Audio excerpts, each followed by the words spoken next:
হ্যাঁ, মিউট করে রাখছিলাম, মানে এই লাইনটা লেখার পরে স্টার্ট করতাম আর কি। ওকে, ঠিক আছে। আচ্ছা, তাহলে আজকে আমরা দেখবো হচ্ছে সফটওয়্যার প্রসেস মডেল। ঠিক আছে, সফটওয়্যার প্রসেস মডেল। এবং অনেকগুলো সফটওয়্যার প্রসেস মডেল সম্পর্কে কারো কোনো আইডিয়া আছে? কারো কোনো idea software process model? Slow chart টাইপের স্যার। ডায়াগ্রাম থাকে আর কি। ঠিক ফ্লো চার্ট না। হ্যাঁ, তবে হ্যাঁ ডায়াগ্রাম থাকে আর কি। অনেকটা সিকোয়েন্স বোঝায় আর কি, যে কোন টাক্সে পরে কোন টাক্সে, ওই সেন্সে কিছুটা ফ্লো চার্টের মতো বলা যায়। তো যে কোনো একটা সফটওয়্যার করতে গেলে হবে কি, যে সব প্রজেক্ট তো আসলে একই স্টাইলে হবে না। কোনো প্রজেক্ট দেখা যাচ্ছে সিম্পল, কোনোটা হচ্ছে কমপ্লেক্স, কোনোটা ডিউরেশন হচ্ছে অনেক বেশি, কোনোটা ডিউরেশন কম থাকবে, কোনোটাতে হচ্ছে যে রিস্ক থাকতে পারে, কোনো প্রজেক্টে হয়তো রিস্ক নাও থাকতে পারে, অন্যগুলোতে হয়তো অনেক টেকনিক্যাল চ্যালেঞ্জ থাকতে পারে, আরেকটাতে হয়তো সেরকম টেকনিক্যাল হয়তো চ্যালেঞ্জ নাই, ম্যানেজমেন্ট পার্সপেক্টিভ হয়তো বেশি থাকবে। তো এক এক ধরনের প্রজেক্ট এক এক ধরনের পার্সপেক্টিভ থাকবে, এবং এই জন্য হচ্ছে যে অনেকগুলো সফটওয়্যার প্রসেস মডেল। আমরা কয়েকটা সফটওয়্যার প্রসেস মডেল দেখবো আর কি আজকে, এবং হচ্ছে নেক্সট ক্লাসে। তো যেই সফটওয়্যার প্রসেস মডেল হোক না কেন, কমন কিছু স্টেপ আছে। তাহলে এই যে মডেল মানে কি, আসলে মডেল হচ্ছে আসলে একটা টেমপ্লেট। মডেল আমাদেরকে কি দেয় আসলে? মডেল আমাদেরকে একটা টেমপ্লেট দেয়, একটা গাইডলাইন দেয়। মডেল মানে হচ্ছে আসলে টেমপ্লেট বা হচ্ছে গাইডলাইন। আমরা যে কোনো একটা জিনিস ডেভেলপ করব, সেটার একটা গাইডলাইন। সেটা যে কোনো কিছু হতে পারে মডেল। তাহলে সফটওয়্যার প্রসেস মডেল হচ্ছে কি, যে কি কি স্টেপস থাকবে, কি কি স্টেপস থাকবে, এবং সেই স্টেপস গুলা আমরা ম্যানেজ করব কিভাবে, হাউ, স্টেপস গুলা কিভাবে ম্যানেজ করা হবে।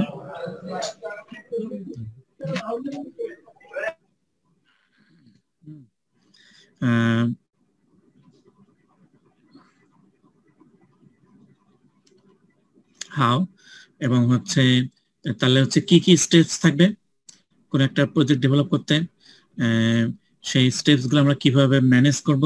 হ্যাঁ, this are actually management, managerial steps.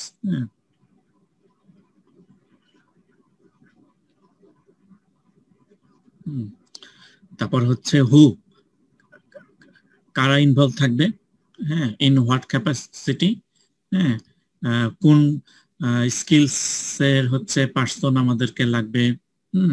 একটা প্রজেক্ট টিমে হচ্ছে ডিফারেন্ট ক্যাটাগরির পার্সন থাকে। হ্যাঁ, কেউ প্রজেক্ট ম্যানেজার, কেউ হচ্ছে সিস্টেম অ্যানালিস্ট, কেউ হচ্ছে ডিজাইনার, কেউ হচ্ছে প্রোগ্রামার, কেউ হচ্ছে টেস্টার। হ্যাঁ, এবং হচ্ছে ডেলিভারেবল। হ্যাঁ, আমরা আসলে কি প্রডিউস করতে যাচ্ছি, হ্যাঁ, কাস্টমারকে আমরা কি ডেলিভারি দিতে যাচ্ছি। ঠিক আছে, এটা। তাহলে এগুলো হচ্ছে সফটওয়্যার প্রসেস মডেলের ফোকাস আর কি। হ্যাঁ, কি কি স্টেপস, সেই স্টেপস গুলো কিভাবে ম্যানেজ করা হবে, কারা কারা ইনভলভ থাকবে, তাদের স্কিলস, এক্সপিরিয়েন্স, নলেজ কি থাকতে হবে, এবং হচ্ছে আমরা কাস্টমারকে কি প্রোডাক্ট দিতে যাচ্ছি। তাহলে এখন হচ্ছে যে সফটওয়্যার প্রসেস মডেল মানে আমাদের কেন আসলে ফলো করা উচিত। তাহলে স্ট্যাটিস্টিক্স বলে যে যেই কোম্পানিগুলা হচ্ছে সফটওয়্যার প্রসেস মডেল ফলো করে না, হ্যাঁ, 60% টাইমে কি দেখা যায়, যে তারা সাকসেসফুল হয় না। এবং এর মধ্যে দেখা যায় কি, যে 12%, হ্যাঁ, 12% হচ্ছে যে ব্যাংকরাপ্ট হয়ে যায়। তার মানে হচ্ছে যে তারা দেউলিয়া, আমরা বলি না, দেউলিয়া হয়ে যায়। তার মানে হচ্ছে যে পুরা কোম্পানি হচ্ছে যে আর কন্টিনিউ করতে পারে না। তাহলে হচ্ছে যে যারা সফটওয়্যার প্রসেস মডেল ফলো করে, স্ট্যাটিস্টিক্স অনুযায়ী তারা হচ্ছে 5 টাইমস বেটার যারা হচ্ছে সফটওয়্যার প্রসেস মডেল ফলো না করে না। ঠিক আছে, সফটওয়্যার প্রসেস মডেল ফলো না করেও আমি হয়তো একটা প্রোডাক্ট হয়তো ডেভেলপ করতে পারবো।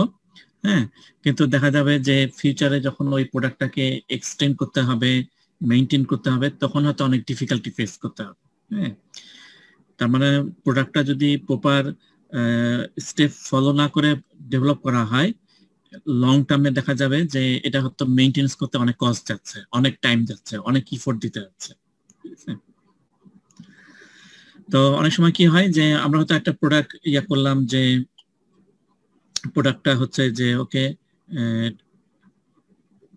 টেকনিক্যালি খুব কুল, হ্যাঁ, এবং হচ্ছে মানে খুব চ্যালেঞ্জিং একটা প্রোডাক্ট ছিল, হ্যাঁ, প্রোডাক্টটা ডেভেলপ করতে আমাদেরকে মানে অনেক চ্যালেঞ্জ ফেস করতে হয়েছে, হ্যাঁ, এবং টেকনিক্যালি খুবই সাউন্ড, হ্যাঁ, কিন্তু তারপরেও যদি এটা প্রপার প্রসেস মডেল ফলো না করে করা হয়, হ্যাঁ, তাহলে আলটিমেটলি হচ্ছে কি, আলটিমেট টার্গেট হচ্ছে মানি, হ্যাঁ, এই যে আমরা প্রোডাক্টটা ডেভেলপ করব, আলটিমেটলি এটা থেকে রেভিনিউ আসতেছে কিনা, হ্যাঁ, সেটা এখন যতই মানে চ্যালেঞ্জ ফেস করে করা হোক, সেটা যত টেকনিক্যালি সাউন্ড হোক না কেন, কিন্তু দেখা যাচ্ছে যে সেটা ইজিলি মানে ফ্লেক্সিবল না, মেইনটেনেবল না, তাহলে হচ্ছে লং রানে আসলে মানে ভ্যালু হচ্ছে যে খুব বেশি আসবে।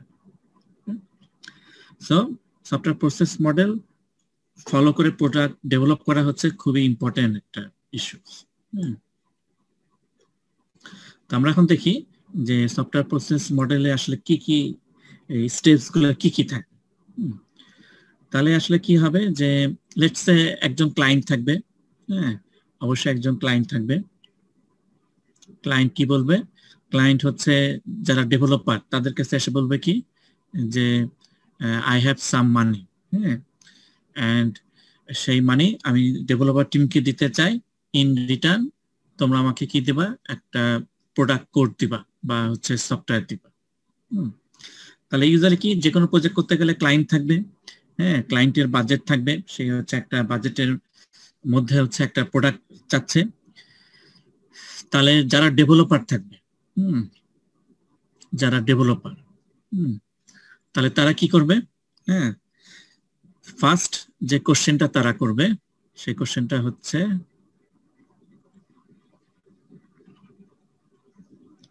what do you need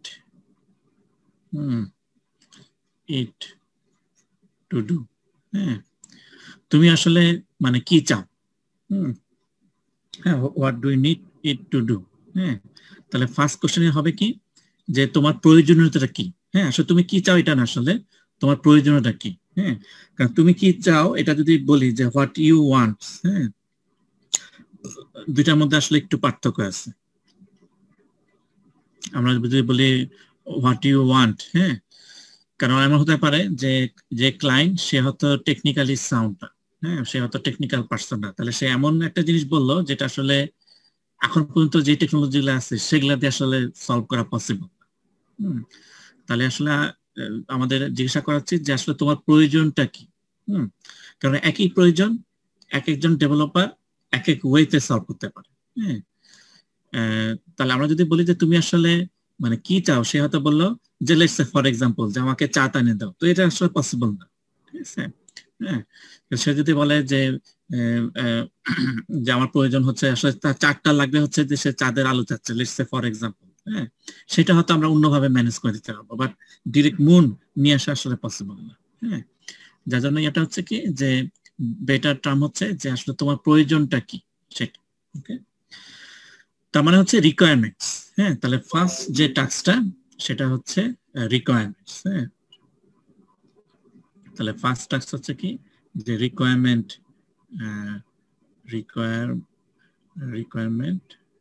analysis. তাহলে আমাদের জানতে হবে যে কাস্টমার কি চায়, এবং রিকোয়ারমেন্ট অ্যানালাইসিসটা পারফর্ম করবে কে, রিকোয়ারমেন্ট অ্যানালাইসিসটা করবে কি ডেভেলপার না, রিকোয়ারমেন্ট অ্যানালাইসিসটা করবে হচ্ছে বিজনেস অ্যানালিস্ট। তাহলে ওই কোম্পানির হচ্ছে বিজনেস অ্যানালিস্ট যে সে আসলে রিকোয়ারমেন্ট অ্যানালাইসিস, হ্যাঁ, এটা আসলে ডিল করবে, হ্যাঁ, এবং এই যে ক্লায়েন্ট, হ্যাঁ, অনেক সময় দেখা যায় কি যে আসলে সফটওয়্যারটা ইউজ করবে, হ্যাঁ, বা মেইনলি আসলে যে হচ্ছে ইনিশিয়েট নিচ্ছে, অনেক সময় দেখা যায় যে ক্লায়েন্ট সে আসলে নিজে হয়তো বিজনেস অ্যানালিস্ট তার সাথে আসলে কনভারসেশন করে না, হয়তো ক্লায়েন্টের সেক্রেটারি অথবা ক্লায়েন্টের পক্ষ থেকে কেউ একজন হচ্ছে যে বিজনেস অ্যানালিস্ট তার সাথে হয়তো কন্ট্যাক্ট করে। তো যাই হোক, তাহলে রিকোয়ারমেন্ট অ্যানালাইসিস এটা করবে কি আসলে যারা হচ্ছে অ্যানালিস্ট, হ্যাঁ, তারা করবে, এবং হচ্ছে যে রিকোয়ারমেন্ট অ্যানালাইসিস এই স্টেপটা কমপ্লিট হওয়ার পরে একটা রিপোর্ট জেনারেট হয় যেটাকে বলা হয় এসআরএস। এসআরএস মানে হচ্ছে সফটওয়্যার রিকোয়ারমেন্ট স্পেসিফিকেশন। আজকে আমরা দেখব এটা টেমপ্লেটটা দেখব যে এখানে আসলে কি কি জিনিস থাকে। নেক্সট হচ্ছে কি, নেক্সট হচ্ছে রিকোয়ারমেন্ট হয়ে গেলে দেন হচ্ছে আমাদের ডিজাইন। হ্যাঁ, এবার আমাদের ডিজাইন করতে হবে। তাহলে ইউজুয়ালি ডিজাইনটা করবে কারা? যারা হচ্ছে সিনিয়র টেকনিক্যাল পারসন, যারা সিনিয়র টেকনিক্যাল পারসনস যারা, তারা হচ্ছে ডিজাইনটা করবে। এবং এই স্টেজেও একটা রিপোর্ট জেনারেট হয় যেটা হচ্ছে SDS, সফটওয়্যার ডিজাইন স্পেসিফিকেশন। তো সফটওয়্যার ডিজাইন স্পেসিফিকেশন এখানে হচ্ছে কি যে বিভিন্ন ডায়াগ্রাম থাকে, যেমন ইউমেল ডায়াগ্রাম থাকতে পারে, ডাটাবেস স্কিমা কি হবে, হ্যাঁ এই ধরনের ডায়াগ্রাম এগুলো হচ্ছে এখানে থাকবে। দেন হচ্ছে কি যে ইমপ্লিমেন্টেশন, তারপরে হচ্ছে ইমপ্লিমেন্টেশন।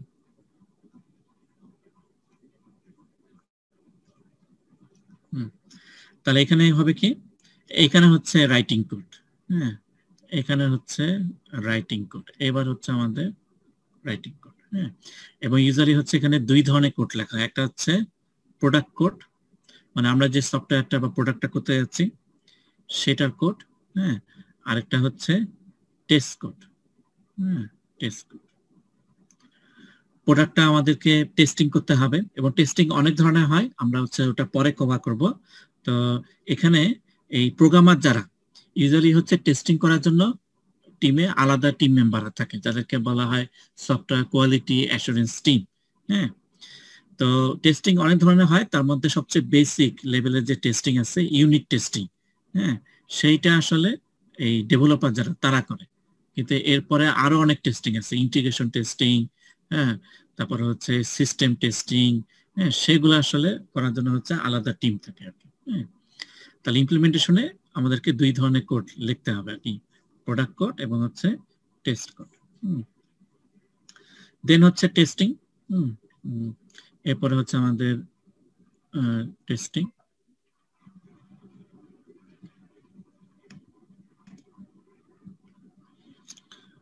এরপরে হচ্ছে টেস্টিং এবং এই টেস্টিং পারফর্ম করবে কারা? সফটওয়্যার কোয়ালিটি অ্যাসুরেন্স টিম, তারা হচ্ছে এটা হচ্ছে টেস্টিং করবে। হ্যাঁ, এবং তারা টেস্টিং করবে, তারা হচ্ছে এই কোয়ালিটি কি জন্য দরকার? কারণ আমাদের প্রোডাক্টটা কোয়ালিটি প্রোডাক্ট হতে হবে। সো কোয়ালিটি প্রোডাক্ট যদি আমরা ইনশিওর করতে চাই টেস্টিং ছাড়া পসিবলই না। এবং এটা যে কোনো প্রোডাক্টের ক্ষেত্রে, শুধু সফটওয়্যারের ক্ষেত্রে তা না, যে কোনো প্রোডাক্টের ক্ষেত্রে। হ্যাঁ, এবং এখানে আসলে চেক করা হবে, এই টেস্টিং এর সময় আসলে চেক করা হবে এর আগের স্টেপে যে কাজগুলো ছিল, যারা এই কাজগুলো করছে তারা কোনো ফল করছে কিনা, সেইটা আসলে এই ফাইনাল যে ডেভেলপমেন্ট স্টেজে টেস্টিং এখানেই হচ্ছে আমাদের হবে। হ্যাঁ, এই টেস্টিং হচ্ছে আসলে লাস্ট লাইন অফ ডিফেন্স। এখানে আসলে আমাদের চেক করা হবে, ঠিক আছে, যে এখানে আগের স্টেজগুলোতে কোনো ফল ছিল কিনা। হ্যাঁ, এটা যদি হয়ে যায় দেন হচ্ছে ডেলিভারি। ওকে, দেন হচ্ছে ডেলিভারি, তার মানে প্রোডাক্ট ইজ ওকে, দেন হচ্ছে ডেলিভারি। এবং তারপরে ডেলিভারি মানে হচ্ছে ক্লায়েন্ট প্রোডাক্টটা ইউজ করবে, আর লাস্ট স্টেজ হচ্ছে কি মেইনটেনেন্স।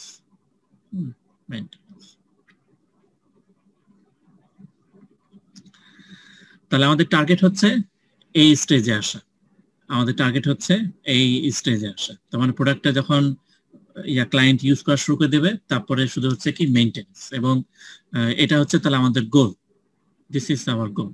হ্যাঁ, আমরা এই স্টেজে আসতে চাই। এবং ম্যাক্সিমাম প্রোডাক্টের রেভিনিউ আসে আসলে এই স্টেজ থেকে। হ্যাঁ, ম্যাক্সিমাম কোম্পানির রেভিনিউ আসে মেইনটেনেন্স থেকে। হ্যাঁ, ম্যাক্সিমাম রেভিনিউ মানে কোড লেখা এইটার উপর আসলে আসে না, যে কোনো প্রোডাক্টের রেভিনিউ ডিপেন্ডস করে সেটা কত মানে কনভিনিয়েন্টলি এবং ইজিলি মেইনটেনেন্স করা যাচ্ছে। তার মানে হচ্ছে আমরা এই স্টেজে আসতে চাই, তাহলে হচ্ছে আমাদের টার্গেট ফুলফিল। ঠিক আছে, তাহলে এখানে আমরা যেটা দেখলাম যে এগুলা হচ্ছে সফটওয়্যার প্রসেস মডেলের মেজর স্টেপ। হ্যাঁ, যে রিকোয়ারমেন্ট অ্যানালাইসিস করা, দেন হচ্ছে ডিজাইন করা, দেন হচ্ছে ইমপ্লিমেন্টেশন, তারপরে হচ্ছে টেস্টিং, ডেলিভারি এবং হচ্ছে মেইনটেনেন্স। তো অনেক ধরনের সফটওয়্যার প্রসেস মডেল আছে, তো আজকে হচ্ছে আমরা ওয়াটারফল মডেল, হ্যাঁ, এইটা দেখবো আর কি, সবচেয়ে মানে সিম্পল এবং এটা মোস্টলি থিওরিটিক্যাল। হ্যাঁ, এটা আসলে প্র্যাকটিক্যালি অতটা এখন ইউজ হয় না আর কি। হ্যাঁ, তারপরে এটা হচ্ছে কাইন্ড অফ বেসলাইন। হ্যাঁ, এটা দিয়ে হচ্ছে আমরা স্টার্ট করবো আর কি। তাহলে এখন আমরা যে এটা দেখবো সেটা হচ্ছে ওয়াটারফল। Waterfall model. তাহলে ওয়াটারফল মডেল হচ্ছে আসলে মানে সিকোয়েন্স অফ ইভেন্টস।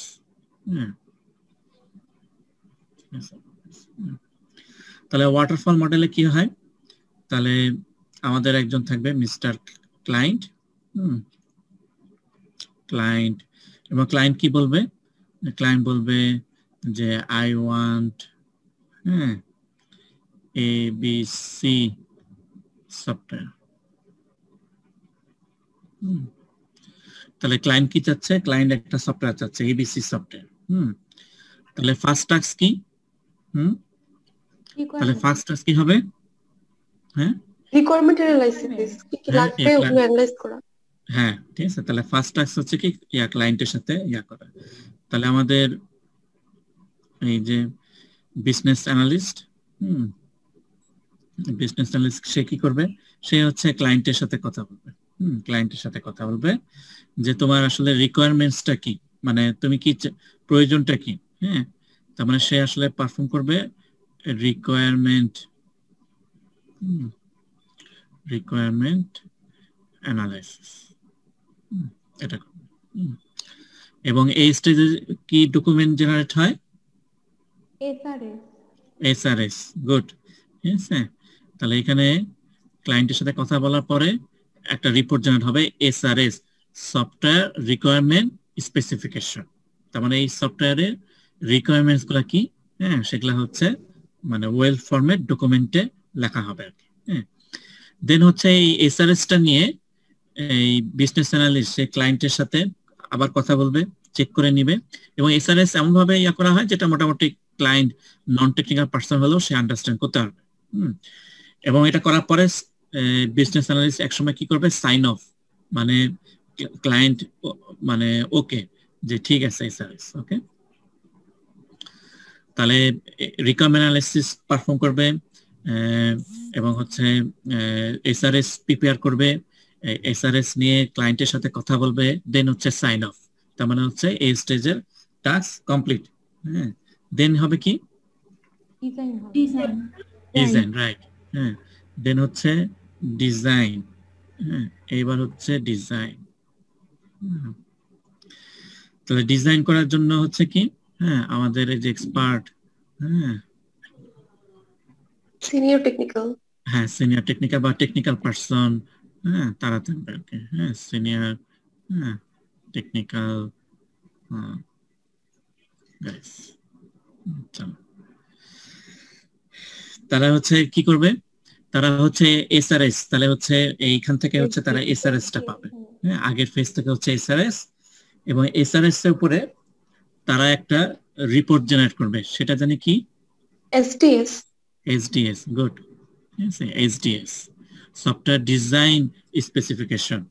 এবং এই এসডিএস এ আসলে কি থাকবে, এসডিএস এ থাকবে হচ্ছে ডাটাবেস স্কিমা, হ্যাঁ, তারপর হচ্ছে ইউএমএল ডায়াগ্রাম গুলা, হ্যাঁ, তারা যদি অবজেক্ট ওরিয়েন্টেড অ্যাপ্রোচ ফলো করে, হ্যাঁ, তারপর থাকতে পারে কি কি লাইব্রেরি বা প্যাকেজ থাকবে, হ্যাঁ, তারপর হচ্ছে ইনফ্রাস্ট্রাকচার কি হবে, হ্যাঁ, ইনফ্রাস্ট্রাকচার কি হবে, অনেক কিছু।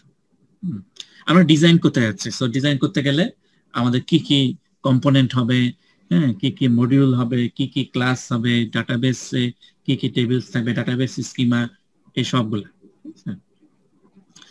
এবং এই ওয়াটারফলে কি হয়, যে এই যে এসডিএস যেটা প্রিপেয়ার হয় সেটা হচ্ছে পুরা মানে ডিজাইন, এসডিএস হচ্ছে সফটওয়্যার ডিজাইন স্পেসিফিকেশন, এবং এটা হচ্ছে design, design of the entire system. হ্যাঁ, design of the entire system. তাহলে যে এসআরএস যে প্রিপেয়ার করে দিল সেইটা, তাহলে এসআরএস এ কি হবে? আমরা কিন্তু লার্জ স্কেলের প্রজেক্ট চিন্তা করতেছি, এরকম প্রজেক্ট না যেখানে মাত্র 6টা 7টা ফিচার, এরকম না, অনেক large scale feature. Let's say bank, তাহলে ব্যাংকে হচ্ছে অনেক টাস্ক, হ্যাঁ, হসপিটাল ম্যানেজমেন্ট সিস্টেম প্র্যাকটিক্যালি আসলে অনেক টাস্ক। তাহলে এই যে এসআরএস প্রিপেয়ার হবে, এই পুরা সিস্টেমটার এইচডিএস করতে হবে, so it will take time. হ্যাঁ, কারো কোনো কোয়েরি? স্যার ইনফ্রাস্ট্রাকচার মানে কি বোঝাচ্ছে আলটিমেটলি? ইনফ্রাস্ট্রাকচার হতে পারে যে লেটস সে এমন হতে পারে যে আমরা যে ইয়াতে প্রজেক্টটা রান করবে সেখানে হয়তো সার্ভার মেশিন কি কি লাগবে, হ্যাঁ, সেগুলোর সাথে কানেক্টিভিটি কি হবে, আমাদের রাউটার হতে পারে, আরো অনেক ডিভাইস থাকতে পারে, হার্ডওয়্যার থাকতে পারে। হ্যাঁ, মানে এটা নট অনলি যে খালি আমরা সফটওয়্যারটা করে দিচ্ছি, আমরা তো এটা করে দিচ্ছি, কিন্তু সফটওয়্যারটা যে এক্সিকিউট হবে, হ্যাঁ, বা হচ্ছে যে এমন হলো যে লেটস সে এখানে হচ্ছে মাল্টিপল কম্পোনেন্ট থাকবে, দেখালো যে একটা দেখালো যে লেটস সে ওখানে হচ্ছে যে কোনো একটা মডিউলস করা ছিল যেটা হচ্ছে সি প্লাস প্লাসে করা, ক্লায়েন্ট হচ্ছে যে ওটাকে আরেকটু এক্সটেন্ড করতেছে, এবং এখন হচ্ছে যে নতুন প্রোগ্রাম যেটা করা হচ্ছে সেটা হচ্ছে জাভাতে করা। হ্যাঁ, কিন্তু জাভা সি প্লাস প্লাস তো ডিরেক্টলি কমিউনিকেট করতে পারবে না। তাহলে এরা কিভাবে ইন্টারফেসের মধ্যে কমিউনিকেট করতে পারে? হ্যাঁ, আমাদেরকে কি ডিভাইস লাগতে পারে? হ্যাঁ, এমন হতে পারে যে ক্লায়েন্টের যে এনভায়রনমেন্ট সেই ধরনের মানে ওয়ার্কিং এনভায়রনমেন্ট যারা ডেভেলপার তাদের এন্ডে নাই। তো তারা কি করবে? আসলে সিমুলেট করবে। হ্যাঁ, তারা হয়তো বলবে যে এই কম্পোনেন্ট ডিভাইস, হ্যাঁ, তোমাদের ওখানে সেট আপ করতে হবে, এইটা ঠিক আছে। তো ওই ইয়াতে হচ্ছে যে আমাদের ইনফ্রাস্ট্রাকচার, হ্যাঁ, যে এটা বা ইয়াটা রান করার জন্য আমাদের, হ্যাঁ, আরো কি কি টুলস বা লাগবে, এই সব কিছু। যেমন ব্যাংকে যে আমরা করবো, ব্যাংকের আলাদা সার্ভার মেশিন থাকতে হবে, ঠিক আছে, তারা হচ্ছে সেখানে তাদের থাকবে। হ্যাঁ, তারপর হচ্ছে নেটওয়ার্কিং ডিভাইস কিরকম লাগবে, হ্যাঁ, আমরা ব্যাকআপ সার্ভার কোথায় করব, হ্যাঁ, ডাটাবেস সার্ভার।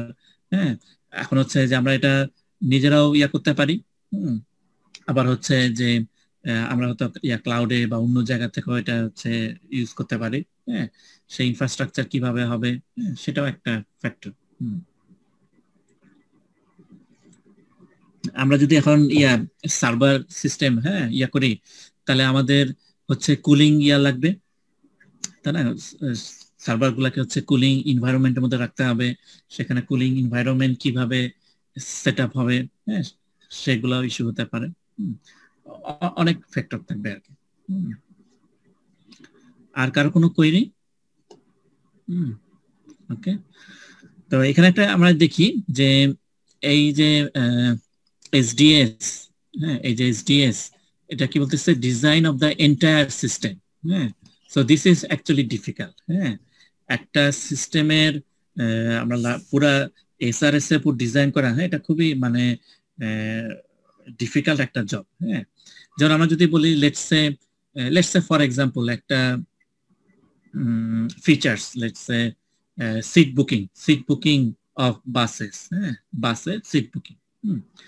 তাহলে এখন নরমালি কি হতে পারে যে ওকে বাস সিট বুকিং এর কি হতে পারে, ওকে যে কেউ একজন সিট বুকিং করবে এরকম। কিন্তু এখানে আসলে অনেক সিনারিও হতে পারে, যেমন সে যখন সিট বুকিং করতেছে, হ্যাঁ, অনেক সময় থাকে যে সিজনাল প্রাইসিং, হ্যাঁ, এখন কিভাবে হবে। আবার যদি এরকম হয় যে রিকোয়ার্ড যে বাসটা ছিল সেটা সামহাও হয়তো বাসটা ব্রেক করছে বা বাসে কোনো ইস্যুস, হ্যাঁ, এখন এটা কিভাবে হ্যান্ডেল করা হবে। হ্যাঁ, তারপর থাকতে পারে যে সেখানে আমরা নোটিফিকেশন কিভাবে দিব।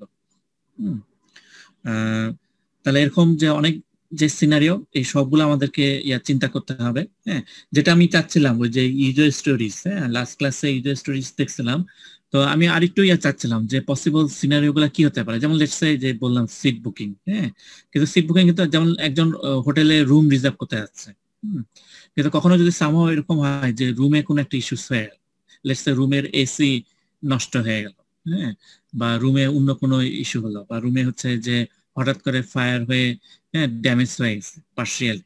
হ্যাঁ, কিন্তু এখন তো দেখা যাচ্ছে যে কাস্টমারের রিজার্ভ ডেট খুব কাছাকাছি চলে আসছে, এখন আমরা কুইকলি কিভাবে রিপ্লেসমেন্ট করবো আর কি। হ্যাঁ, তো এরকম অনেক সিনারি হতে পারে আর কি।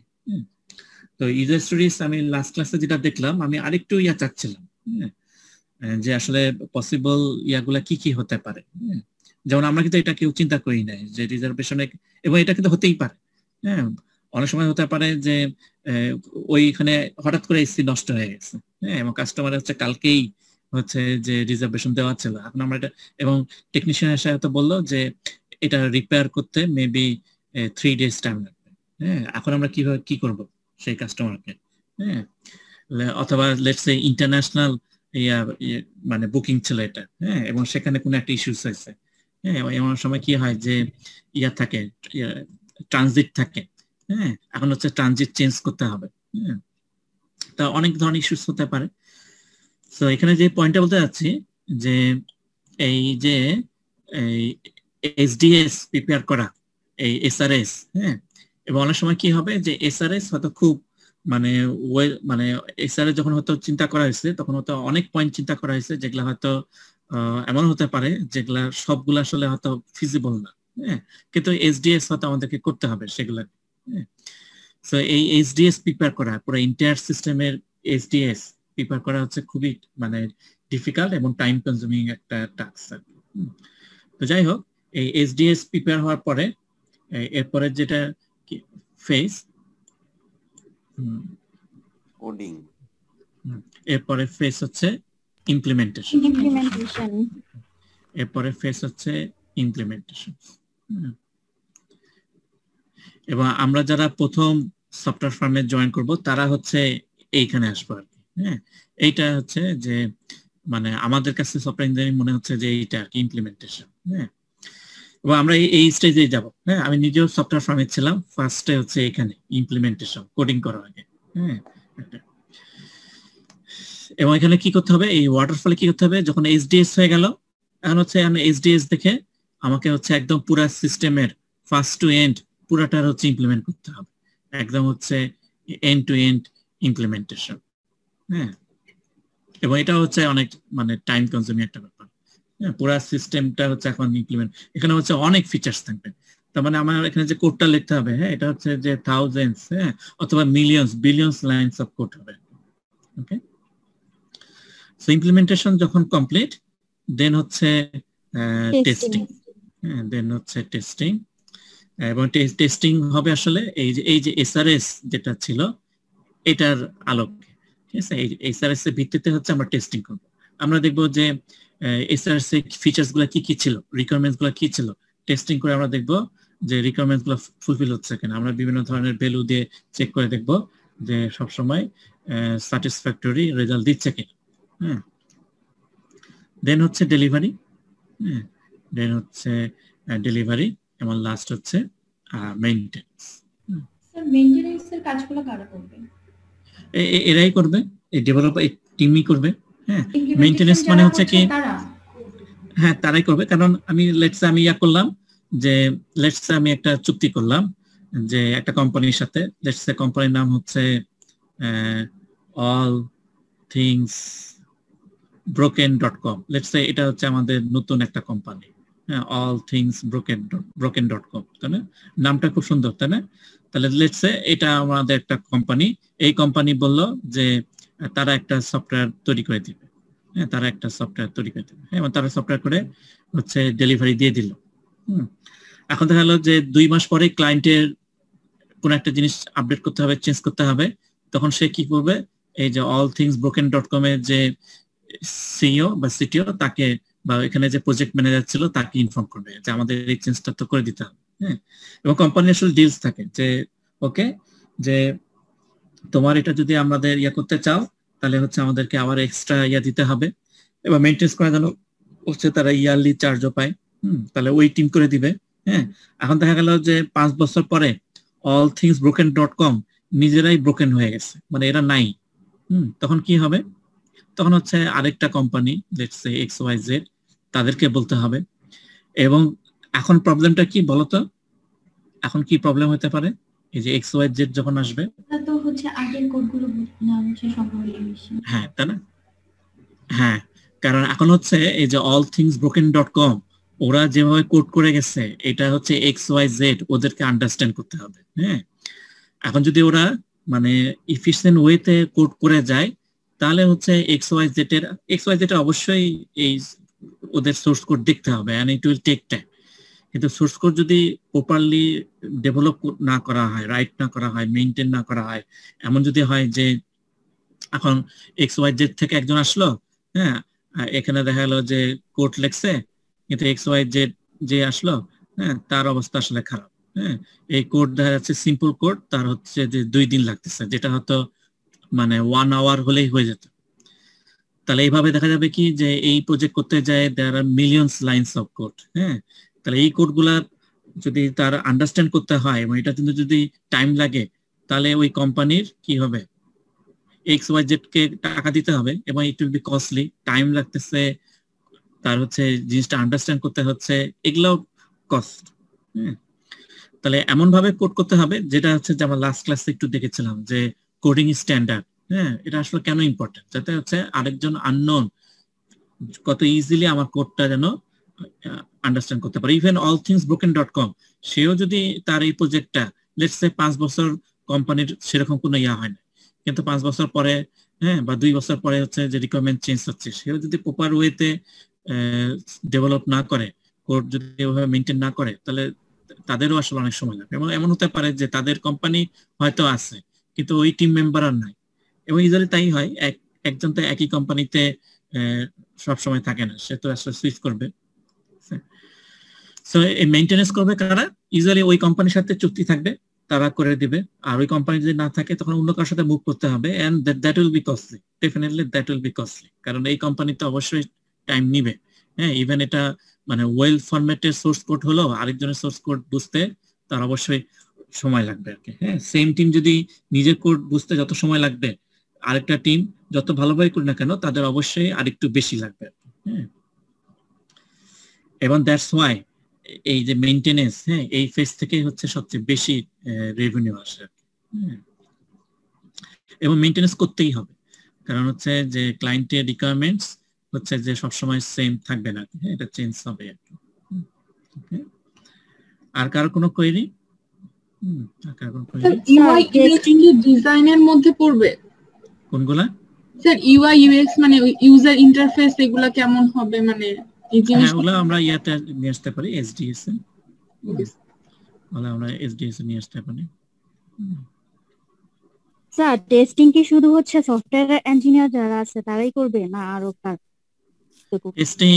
টেস্টিং আরেকটা হচ্ছে মানে ক্লায়েন্টের ইনফ্রন্টও করা হয় বা ক্লায়েন্টের এনভায়রনমেন্টও করা হয়। একটা টেস্টিং আছে যেটার নাম হচ্ছে ইউজার অ্যাকসেপ্টেন্স টেস্টিং।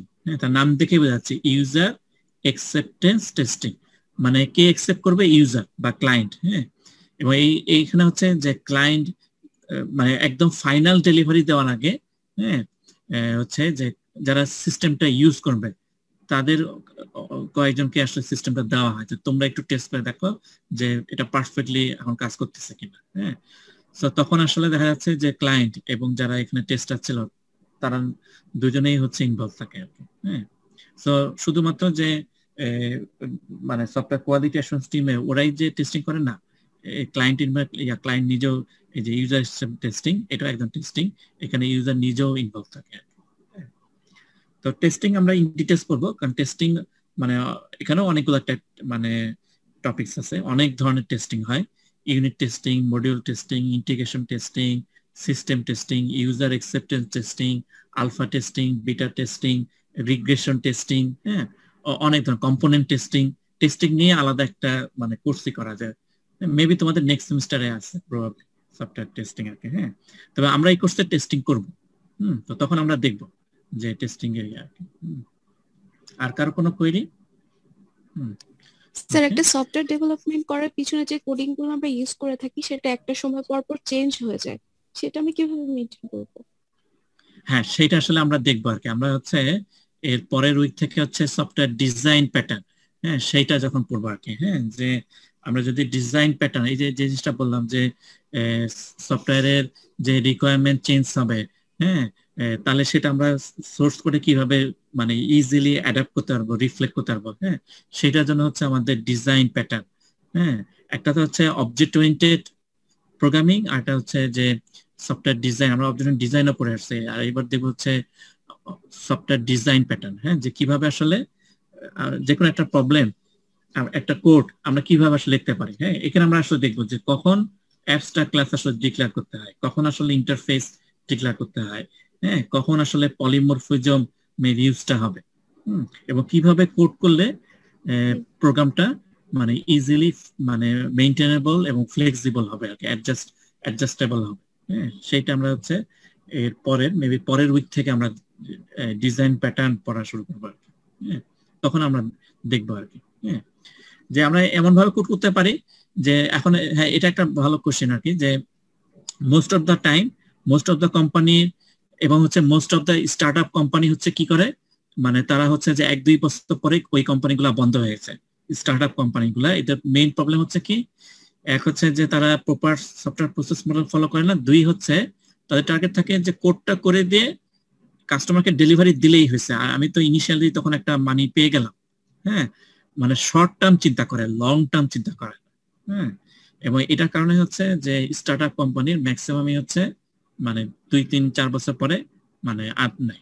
ঠিক আছে, এবং এটা এই প্রবলেমটা হয় আসলে এই যে প্রপারলি তারা হচ্ছে কি যে কোডটা মেইনটেইন করে। হ্যাঁ, তো আমরা এখানে দেখব যে let's say library management system করতে চাই, তাহলে আমাকে অনেকগুলো সোর্স ফাইল লিখতে হবে, আমাকে বুক লিখতে হবে, সিডি জন্য একটা ইয়া লিখতে হবে, ইস্যু, তারপরে হচ্ছে রিনিউ, হ্যাঁ, রিটার্ন। হ্যাঁ, আমরা দেখার ট্রাই করব যে এগুলাকে কত মানে প্যাটার্ন ফলো করে কিভাবে কোডগুলাকে অর্গানাইজ করা যায় আর কি। হ্যাঁ, লজিকটা কোনো ব্যাপার না, হ্যাঁ, এক একজন এক লজিক ইয়া করতে পারে, এবং প্র্যাকটিক্যালি আসলে খুব মানে কি বলবো যে এক্সেলেন্ট লজিকে সলভ করতে হবে, নট নেসেসারি। হ্যাঁ, সবচেয়ে বেটার হচ্ছে ইউজ সিম্পল লজিক। হ্যাঁ, ইউজ সিম্পল লজিক। হ্যাঁ, তাহলে মানে মোস্ট ইম্পর্টেন্ট না, মোস্ট ইম্পর্টেন্ট হচ্ছে যে হ্যাঁ, বাজেট অবশ্যই ইম্পর্টেন্ট। আমরা তো যেটা ইয়া করি যে আগে একটা ফিজিবিলিটি স্টাডি করি। হ্যাঁ, যে কোনো প্রজেক্ট করতে গেলে যেমন ক্লায়েন্টের সাথে তো কথা হলো, মানে আমরা এখানে তো নরমাল সিনারিও দেখতেছি, ওকে আমরা যে সাইন আপ করে ফেললাম, সাইন আপ নাও হতে পারে। হ্যাঁ, যে ক্লায়েন্টের যে বাজেট এবং টাইম টেবিল এগুলো একটা ফ্যাক্টর, ও যে লেভেলের প্রজেক্ট চাচ্ছে, এটা আমাদেরকে যে বাজেট দিচ্ছে বা টাইম পিরিয়ড দিচ্ছে, এটা হয়তো বা আবার এটা হতে পারে যে টিম, যে ডেভেলপমেন্ট টিম, তাদের স্কিলস, নলেজ বা এক্সপার্টাইজ আসলে ওই লেভেলেও হয়তো নাই আর কি। হ্যাঁ, তো এগুলা অনেক ইয়া করে হচ্ছে ফিজিবিলিটি স্টাডি করা হয়, যে প্রজেক্টটা এই কনটেক্সটে ক্লায়েন্টের রিকোয়ারমেন্টস এবং ডেভেলপমেন্ট টিমদের নলেজ, এক্সপেরিয়েন্স সব মিলে বাজেট, টাইম এগুলা মিলে আসলে পসিবল কিনা সেটা করা হয়। Budget definitely it's a big issue, budget এবং হচ্ছে এই যে ডেডলাইন, এগুলা অনেক মেজর ইস্যুস। এবং সেগুলোর কারণে হচ্ছে যে ইয়া চেঞ্জ হতে পারে। হ্যাঁ, এবং এই কারণে হচ্ছে কি যে আমরা এখানে দেখব যেটা শুরুতে বলছি যে ওয়াটারফল মডেল হচ্ছে যে আসলে থিওরিটিক্যালি আছে, এখন হচ্ছে প্র্যাকটিক্যালি কেউ ওয়াটারফল ইউজ করে না এবং পসিবল না, কারণ হচ্ছে ক্লায়েন্টের রিকোয়ারমেন্টস, যেমন আমরা কিন্তু এটা ধরতেছি যে লেটস সে এটা করতে হয়তো 3-4 বছর সময় লাগবে, হ্যাঁ, বা 2 বছর লাগবে। এর মধ্যে এখনকার যে অবস্থা, এখন দেখা যাচ্ছে যে ঘন্টায় ঘন্টায় মানুষের মাইন্ড চেঞ্জ হচ্ছে। হ্যাঁ, 2 বছর আসলে ক্লায়েন্টের রিকোয়ারমেন্ট এক্স্যাক্টলি একই থাকবে, এটা আসলে পসিবল। হ্যাঁ, যার জন্য আসলে যেমন এসডিএস পুরা সিস্টেমের একবারে ইয়া করা, এটা আসলে প্র্যাকটিক্যালি আসলে মানে ফিজিবল না এবং পসিবল না। হ্যাঁ, ক্লায়েন্টের রিকোয়ারমেন্ট এখন মানে ফ্রিকুয়েন্টলি চেঞ্জ হয়। হ্যাঁ, এবং সেই অনুযায়ী যেহেতু তার চেঞ্জ হচ্ছে, তাহলে বাজেটও একটা ইস্যু, কারণ চেঞ্জ হওয়া মানে হচ্ছে তার বাজেটেও ওটা রিফ্লেক্ট হবে। আর কারো কোনো কোয়েরি? ওকে, গুড। তাহলে এখন আমরা যদি একটা দেখি যে এই এটা তো দেখলাম, মানে আমরা বেসিকটা দেখলাম যে ওয়াটারফল মডেলটা আসলে কি। তো এখানে আমরা যদি একটা দেখি যে ক্লায়েন্টের সাথে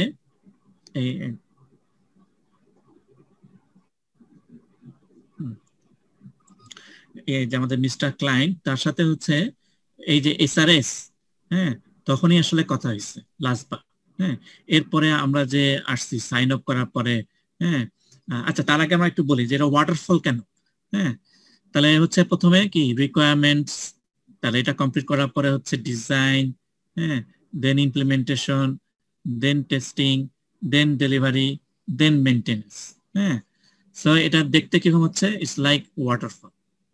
হ্যাঁ, তাহলে ওয়াটার যদি ফল করে তাহলে এইভাবে ফল করতেই থাকবে।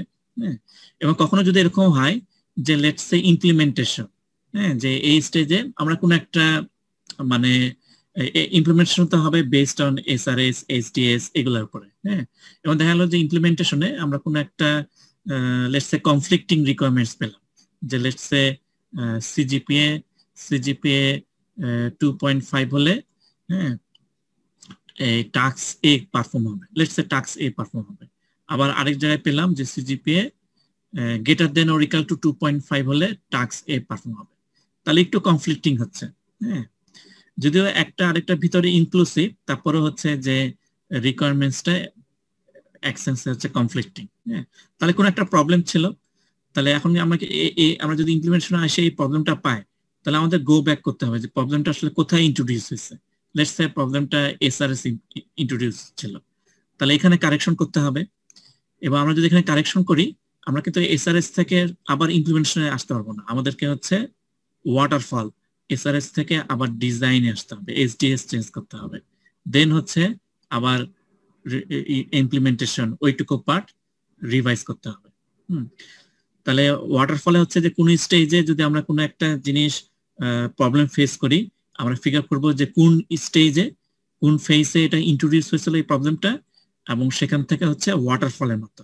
হ্যাঁ, তার মানে হচ্ছে লেটস সে যদি এইচডিএস, লেটস সে টেস্টিং এর সময় ধরলাম এবং জানতে পারলাম যে এইচডিএস এ প্রবলেম, তাহলে এইচডিএস এ আসবো, সেটা ঠিক করার পরে ইমপ্লিমেন্টেশন আসবো, ওখানে হচ্ছে সলিউশন রিভাইজ করতে হবে, দেন হচ্ছে টেস্টিং এ আসবো। ঠিক আছে, যার জন্য নাম হচ্ছে কি যে ওয়াটারফল। ওয়াটার যদি ফল করা শুরু করে তাহলে তো সবগুলা স্টেজ এখানে যদি এরকম মানে আমরা যদি মনে করি এখানে অনেকগুলো স্টেপ বা সিঁড়ির মতো, তাহলে তো এবার সিঁড়ি সবগুলা কভার করেই তো সে নিচে যাবে।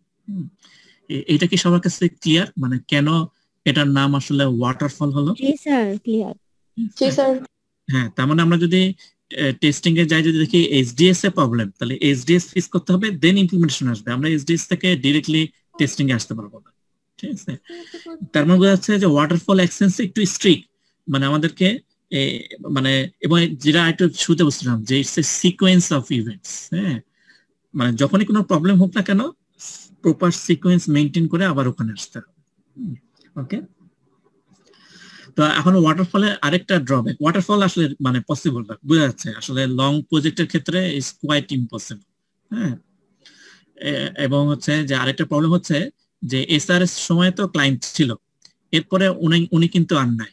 এই যে ডিজাইন, ইমপ্লিমেন্টেশন, হ্যাঁ, টেস্টিং, এই হচ্ছে একদম মানে আমরা যদি হ্যালো স্যার হচ্ছে ক্লায়েন্ট একবার তার রিকোয়ারমেন্ট বলে দেন চলে যাবে। আচ্ছা আচ্ছা, ঠিক আছে।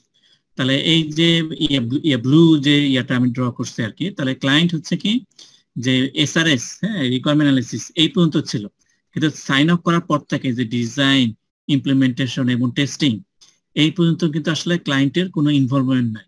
হ্যাঁ, এই পর্যন্ত হচ্ছে কি নো ক্লায়েন্ট ইনভলভমেন্ট,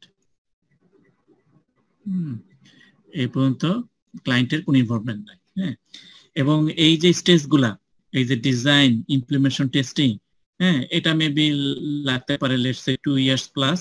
হ্যাঁ, তাহলে লম্বা সময় ক্লায়েন্ট আবার কখন ইনভলভ হচ্ছে, এই যে ডেলিভারি, হ্যাঁ, তখন আবার ক্লায়েন্ট আসতেছে।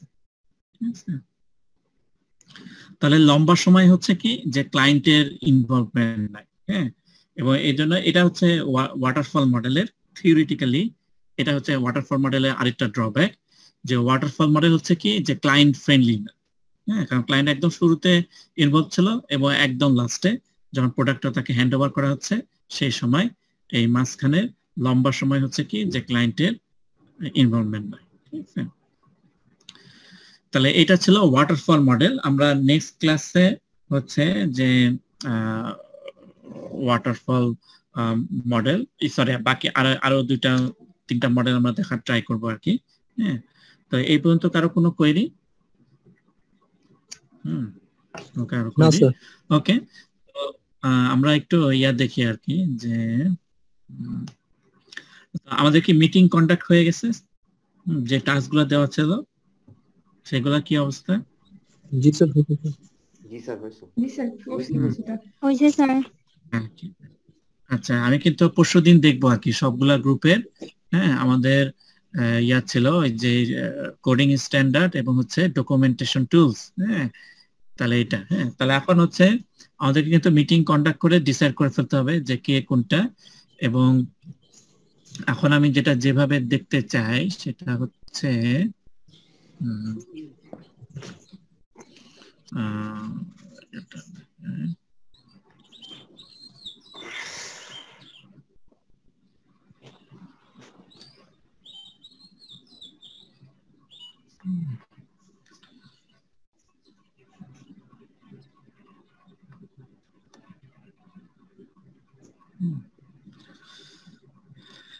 আচ্ছা, তার আগে হচ্ছে এসআরএস। হ্যাঁ, তাহলে আমাদেরকে হচ্ছে এসআরএস এটা প্রিপেয়ার করতে হবে। হ্যাঁ, সফটওয়্যার রিকোয়ারমেন্ট আর স্পেসিফিকেশন। হ্যাঁ, তো এসআরএস এর হচ্ছে আমরা যদি এটা দেখি যে তাহলে এসআরএস আমাদেরকে এই রিপোর্টটা লিখতে হবে। তো এই এসআরএস এ কি কি পয়েন্ট লিখতে হবে সেটা আমি পিডিএফটা দিয়ে দেবো গুগল ক্লাসরুমে।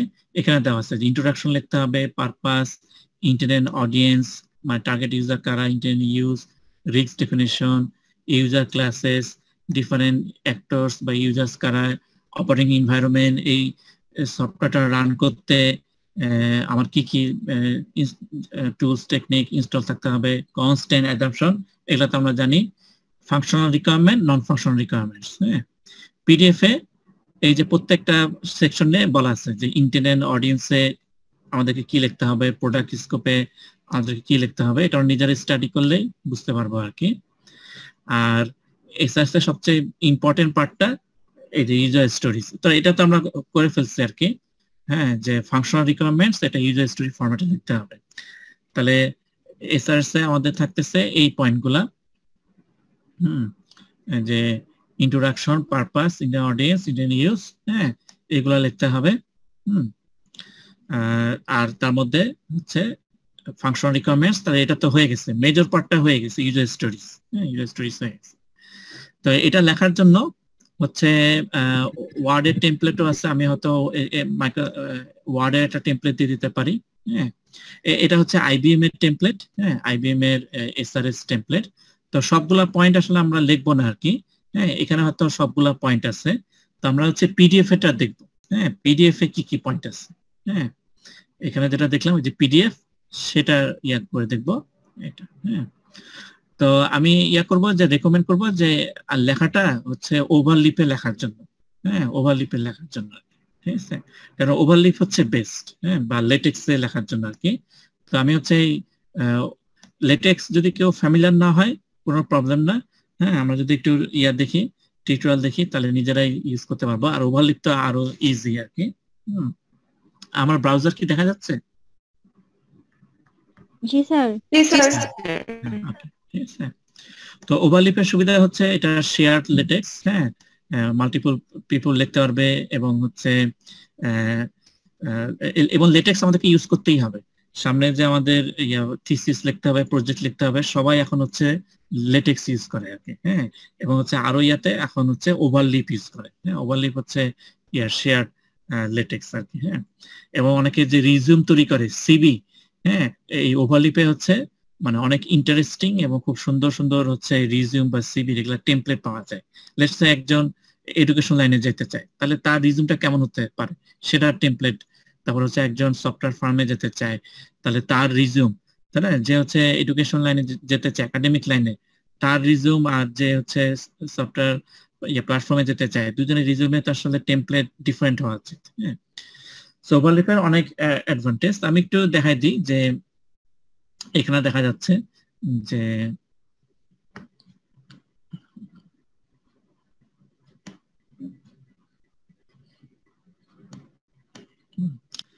এখানে যে পয়েন্টগুলো আছে এগুলো আমাদেরকে ফিল আপ করতে হবে। ঠিক আছে, টেমপ্লেটটা দেওয়া আছে, আমাদেরকে হচ্ছে কন্টেন্টটা লিখতে হবে। লেটস সে পারপাস কি হবে, হ্যাঁ, তারপর হচ্ছে যে ইন্টেন্ডেড অডিয়েন্স, হ্যাঁ, এগুলা লিখতে হবে। ঠিক আছে, তো এগুলো আমরা লিখবো কোথায়? এই যে আমি যদি এখানে লেফটে আসি, এই যে কন্টেন্ট, হ্যাঁ, এবং হচ্ছে লেটেক্সে যে ফাইলের এক্সটেনশন সেটা হচ্ছে ডট টেক্স, যেমন মাইক্রোসফট ওয়ার্ডে কি হয় ডট ডক হয়, তাই না? এবং লেটেক্সে হচ্ছে কি ডট টেক্স। আমরা যদি কন্টেন্ট ডট টেক্সে যাই, এই যে এখানে পাচ্ছি, এখানে আমরা কোনো কিছু যদি লিখি, দেন যদি সেভ দিই কন্ট্রোল এস, তাহলে এখানে চলে আসবে। তাহলে এখানে লেখা হলো, এবং এখানে লেটসে আমরা যদি কোনো একটা চেঞ্জ করি, লেটসে প্রোডাক্ট স্কোপ আমি নিয়ে যাচ্ছি লেটসে ইন্টেন্ট এন্ড অডিয়েন্স এটার উপরে, হ্যাঁ, তাহলে এই নাম্বারিং গুলো চেঞ্জ করতে হবে, লেটেক্স এটা আমাদের জন্য নিজে করে দিবে। হ্যাঁ, লেটসে আমি প্রোডাক্ট স্কোপ এটা কাট করে ইন্টেন্ট এন্ড অডিয়েন্স এটার উপরে নিয়ে গেল, তাহলে প্রোডাক্ট স্কোপ কি হবে 1.2 আর এই দুটা কি হবে 1.3 হবে, এটা হবে 1.4। আমরা যদি সেভ দিই, হ্যাঁ, তাহলে এখন আমরা দেখতেছি যে প্রোডাক্ট স্কোপ এটা 1.2, তাই না? তাহলে এই নাম্বারিং অটোমেটিক চেঞ্জ হয়ে গেল। এবং আমরা যদি এখানে দেখি এই যে কন্টেন্টস এখানেও অটো চেঞ্জ হয়ে গেছে, এই যে প্রোডাক্ট স্কোপ, ঠিক আছে, এটা চলে আসছে, এগুলো নাম্বারিং চেঞ্জ হয়ে গেছে, ঠিক আছে? তাহলে লেটেক্স মানে অনেক বেনিফিট। হ্যাঁ, এই যে রেফারেন্সিং, লেটসে আমি একটা ফিগার যেটা হচ্ছে কোন একটা ডকুমেন্টস যেটা আমি 1-2 মাস ধরে লিখলাম, এবং হচ্ছে যে ফিগার 1 যেটা ছিল কোন এক সময় আমি ওটা চেঞ্জ করে ফেললাম, যে ফিগার 1 এখন হচ্ছে ফিগার 3 হয়ে গেছে, তাহলে যত জায়গায় আমি ফিগার 1 হিসেবে টাইপ করছিলাম তাহলে ওগুলো আমাকে চেঞ্জ করতে হবে ফিগার 3। তো লেটেক্স হচ্ছে কি আমরা যদি এইভাবে রেফারেন্স ইউজ করে করি তাহলে খুব ইজিলি সে নিজেই এগুলা চেঞ্জ করে দেয়। তো আমি রেকমেন্ড করব যে ওভারলিপটা ইউজ করার জন্য, মাইক্রোসফট ওয়ার্ডটা ইউজ না করার জন্য, কারণ মাইক্রোসফট ওয়ার্ড আর কিছুদিন পর দেখা যাবে মিউজিয়ামে চলে যাবে। হ্যাঁ, সবাই এখন লেটেক্স ইউজ করে, ওভারলিপ ডকুমেন্টেশন না স্যার, এটা স্যার সাম কাইন্ডস অফ সেটা ডকুমেন্টেশন টাইপের না স্যার? হ্যাঁ হ্যাঁ, এবং এই যে ডকুমেন্টেশন এবং লং ডকুমেন্টেশন এগুলো লেখার জন্য সবাই এখন হচ্ছে ওভারলিপ বা এই ধরনের হচ্ছে প্ল্যাটফর্ম ইউজ করে আর কি। হ্যাঁ, অনেকে ল্যাব রিপোর্ট, হ্যাঁ, অন্যান্য জায়গায় দেখা যাবে যে ল্যাব রিপোর্ট বা এগুলা সব টেমপ্লেট এখন হচ্ছে ওভারলিপ। এবং আমি যদি ইয়াতে দেখি যে লেটস সে এই যে ফ্রন্ট পেজের যেটা, হ্যাঁ, এটা এখানে আছে এই যে মেটা ডাটা, হ্যাঁ, এখানে আছে। হ্যাঁ, তো এখানে আমাদের মতো চেঞ্জ করে নিব। লেটস সে এটা হচ্ছে হাই স্কুল, তো আমরা দেখি আমরা এখানে হয়তো চেঞ্জ করে দিলাম যে এটা হচ্ছে জাহাঙ্গীরনগর স্কুল,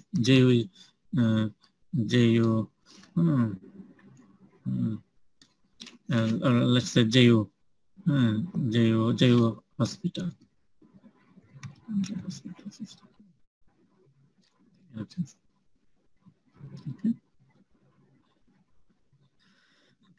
তো আমরা এটা করতে পারি। তো এখন যেটা আমরা করব আর কি, যে গ্রুপে এখানে তো সেকশন অনেকগুলা, হ্যাঁ, এখানে তো সেকশন অনেকগুলা, তাহলে এই সেকশন গুলা কি একজন লিখবে না সবাই মিলে লিখবে, কি করবে? তাহলে আমাদের টাস্ক হবে টিমে ভাগ করে নেওয়া। Let's say mister A and B, আমরা তাদেরকে দায়িত্ব দিলাম যে তোমরা সেকশন 1.1 থেকে 1.3 লেখো। মিস্টার এক্স ওয়াই জেড তোমরা লিখবা লেটস সে চ্যাপ্টার 2 এর 2.1, 2.2, 2.3। দেন আমরা হচ্ছে আবার ব্রেইনস্টর্মিং করব। ওকে, সো আমরা নিজেরা ভাগ করে নেব যে কে কোনটা সেকশন আমরা নিব আর কি। হ্যাঁ, আমরা 2 জন মিলেও কয়েকটা সেকশন নিতে পারি, হ্যাঁ, এভাবে যাতে হচ্ছে টাস্কটা মানে ইজিলি এবং কুইকলি যেন হয়ে যায়। ওকে, এরকম না যে একজনকে দায়িত্ব দিব তুমি সবগুলা সেকশন লিখবা, তা না। ওকে, টিমে টাস্ক হচ্ছে ডিস্ট্রিবিউট করে নিতে হবে। কারো কোনো কোয়েরি? এবং এই টাস্কটা কমপ্লিট করতে হবে নেক্সট টিউসডের মধ্যে। হ্যাঁ, মানে নেক্সট মানডের মধ্যে, টিউসডে আমি হয়তো চেক করবো আর কি। হ্যাঁ, এটা তাহলে আমাদের করসপন্ডিং স্ল্যাক, তাহলে স্ল্যাকেও চেঞ্জ করতে হবে। তাহলে স্ল্যাকেও একটা চ্যানেল ক্রিয়েট করতে হবে, এসআরএস স্ল্যাক একটা চ্যানেল ক্রিয়েট করতে হবে এসআরএস। সিমিলারলি হচ্ছে কি ট্রেলো, এখানেও চেঞ্জ করতে হবে। এখানে হচ্ছে এসআরএস এ কোন সেকশন কাকে অ্যাসাইন করা হলো, ডেডলাইন কবে, হ্যাঁ, সেগুলা করতে হবে। হ্যাঁ, এবং সব টাস্কের ডেডলাইন কিন্তু সেম না। ওকে, হ্যাঁ, যেমন দেখা গেল যে লেটস সে রিক্স। আচ্ছা, এখানে আরেকটা পয়েন্ট বলে রাখি যে কোনো যদি মনে হয় যেমন রিক্স, যদি মনে হয় যে আমরা যে প্রজেক্ট চিন্তা করতেছি এবং যে কয়টা কি বলে কি ফিচার্স চিন্তা করতেছি তাতে হয়তো রিস্ক নাই, তাহলে ওই সেকশন আমরা বাদ দিতে পারি। হ্যাঁ, এরকম 2-1টা সেকশন হয়তো আমরা যেমন রিস্ক যদি মনে হয় এটা আমরা ইচ্ছা করলে অমিট করতে পারি, সমস্যা নেই। কারো কোনো কোয়েরি এ পর্যন্ত? নেক্সট ল্যাবে তাহলে কাজ আমাদের শুধু এসআরএস এটা ক্রিয়েট করা। হ্যাঁ, এসআরএস টা করা, হ্যাঁ, কিন্তু একই সাথে কিন্তু স্ল্যাক টেলো, হ্যাঁ, এগুলো মেইনটেইন করতে হবে। এবং হচ্ছে এই যে গিটহাবে হচ্ছে গিটহাব উইকি, হ্যাঁ, এখানে আমাদের একটা পেজ ক্রিয়েট করতে হবে। হ্যাঁ, সেটা হচ্ছে এসআরএস, হ্যাঁ, এসআরএস, হ্যাঁ, এই যে এসআরএস, এসআরএস হবে। হ্যাঁ, ওকে স্যার। হ্যাঁ স্যার, স্লেকে তো হচ্ছে আমরা চ্যানেল বা হচ্ছে ট্রেলোতে বোর্ড ক্রিয়েট করি, আর ওভারলিপে কি এরকম কিছু আছে যে ক্রিয়েট করা লাগে? না, ওভারলিপে এরকম কিছু নেই। না, ডিরেক্ট করে ফেলবো? হ্যাঁ, ওভারলিপটা হচ্ছে জাস্ট এই যে ডকুমেন্টটা মানে শেয়ার অবস্থায় রাইট করা আর কি। হ্যাঁ, আচ্ছা, ওভারলিপে আমি আরেকটাই বলি যে ওভারলিপের যেটা মানে এটা তো ফ্রি ভার্সন আর কি। তো ফ্রি ভার্সনে হচ্ছে একজনের বেশি শেয়ার দেওয়া যায় না। হ্যাঁ, তো আমরা যদি এই শেয়ারে যদি যাই তো এখানে একজনের বেশি দেওয়া যায় না। হ্যাঁ, এটার ইনডাইরেক্ট ওয়ে হচ্ছে এই যে টার্ন অন লিংক শেয়ারিং। হ্যাঁ, এখানে যাব, টার্ন অন লিংক শেয়ারিং, এখানে যাই যদি আমরা দেখি এই যে anyone with this link can edit. হ্যাঁ, এই লিংকটা দিব, এই লিংকটা যারাই পাবে তারাই এডিট করতে পারবে। ওকে, তাহলে এই নর্মাল ইয়াতে হচ্ছে যে একজন, আমরা টিম মেম্বার হচ্ছে 5 জন, কিন্তু একজন হচ্ছে বেশি শেয়ার দিতে পারবো না। এই জন্য হচ্ছে আমরা কোথায় যাব, টার্ন অন লিংক শেয়ারে যাবো। হ্যাঁ, আমি আরেকবার একটু দেখাই দিই শেয়ারে যে এটা তো যদি টার্ন অফ করি তাহলে প্রথমে এটা আসবে, শেয়ারে ক্লিক করলে এটা আসবে। তাহলে হচ্ছে যে টার্ন অন লিংক শেয়ারিং, দেন তাকে হচ্ছে যে এই লিংকটা দেবো, যে link that can edit the project. হ্যাঁ, দেন হচ্ছে যে কেউ এডিট করতে পারবে। তাহলে হচ্ছে যে এটা। আর আরেকটা হচ্ছে কোডিং স্ট্যান্ডার্ড এবং ডকুমেন্টেশন টুলস, এই দুটো তো মিটিং করলে কনফার্ম হয়ে যাবে। মিটিং এর পরে কনফার্ম হওয়ার পরে মিটিং এজেন্ডা, হ্যাঁ, এবং মিটিং মিনিটস, হ্যাঁ, এগুলো গিটহাব উইকিতে অ্যাড করতে হবে।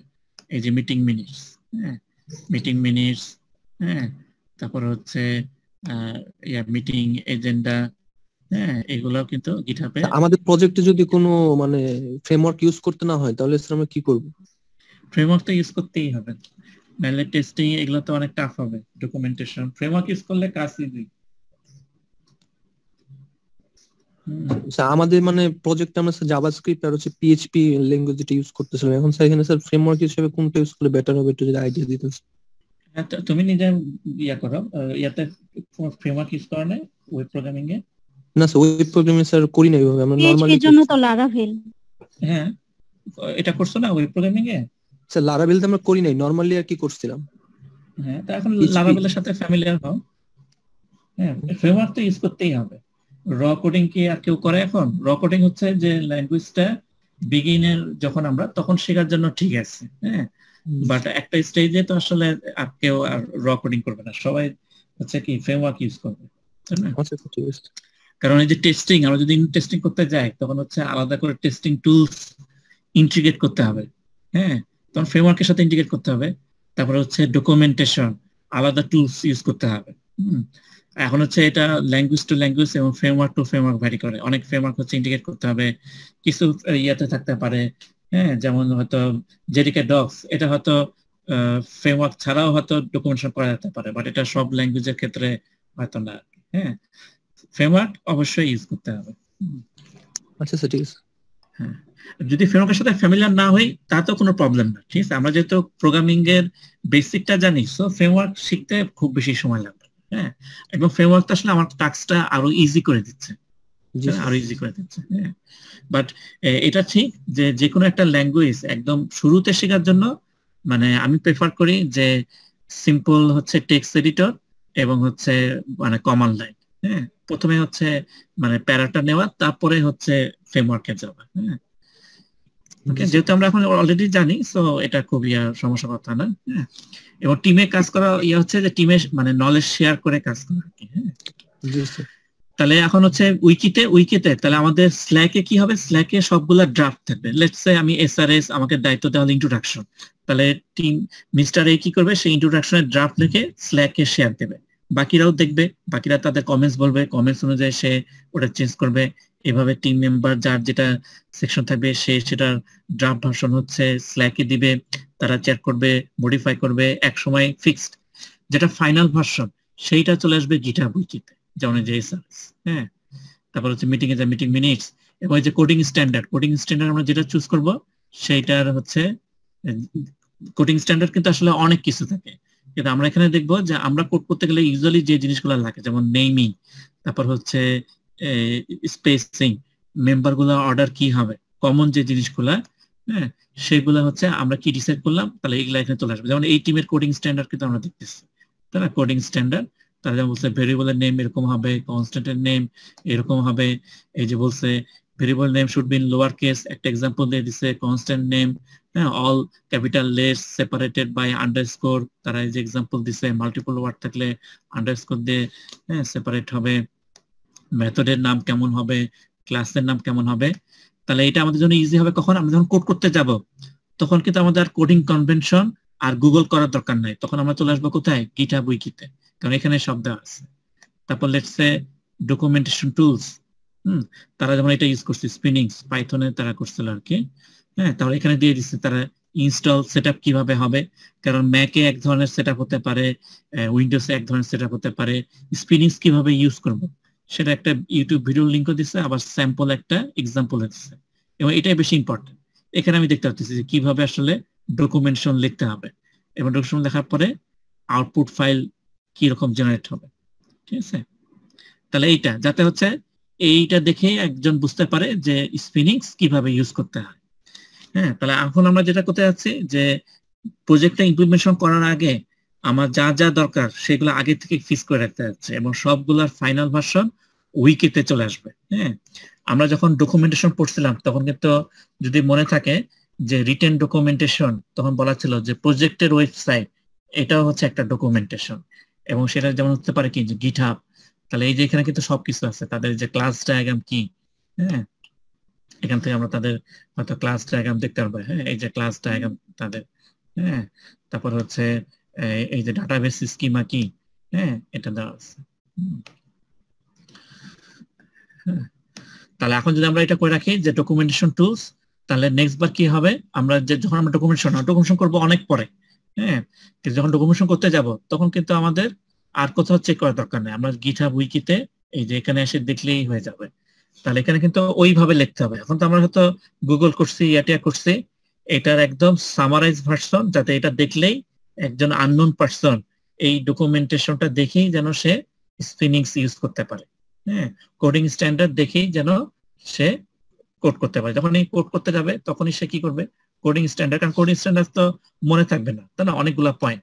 যখনই তার একটু সন্দেহ হবে তখন সে গিটহাব উইকিতে আসে, এখানে চেক করে নেবে কি কি পয়েন্ট থাকলো। ওকে, এবং আমরা কিন্তু এটা আপডেটও করতে পারি। তাহলে গিটহাব উইকিও এক ধরনের ভার্সন কন্ট্রোল। কারণ মনে হলো যে আমরা এখানে যে কটা পয়েন্ট বলছি হয়তো সবগুলা আমরা করি না, আমরা কোড করতে যাই নতুন কিছু ফেস করলাম, লেটস সে ইন্টারফেস, কিন্তু আমরা হয়তো লিখি নাই যে ইন্টারফেস কিভাবে ডিক্লেয়ার হবে, আমরা তো ডিসাইড করলাম যে ইন্টারফেস লেখার আগে আই, ক্যাপিটাল আই লিখবো, বা আমরা নিজেরা অন্য কিছু ডিসাইড করলাম, তখন আমরা কিন্তু আবার এটা এডিট করে দিতে পারবো। হ্যাঁ ওকে, তাহলে হচ্ছে আমাদেরকে এইভাবে ইয়া করতে হবে। হ্যাঁ, আর কারো কোনো কোয়েরি? স্যার আজকে কি আমাদের প্রজেক্টের ইভ্যালুয়েশন দেখবেন? না, আজকে আর দেখবো না। হ্যাঁ, তাহলে পরশুদিন কিন্তু আমি এভাবে চাই, পরশুদিন হচ্ছে ডকুমেন্টেশন টুলস, কোডিং স্ট্যান্ডার্ড, হ্যাঁ এই দুইটা চলে আসবে গিটহাব উইকিতে। হ্যাঁ জি স্যার। ওকে, এবং এই যে এইভাবে চলে আসবে আর কি। হ্যাঁ এটা, আর এসআরএস এটা কমপ্লিট করার টাইম হচ্ছে নেক্সট মানডে পর্যন্ত। স্যার হ্যাঁ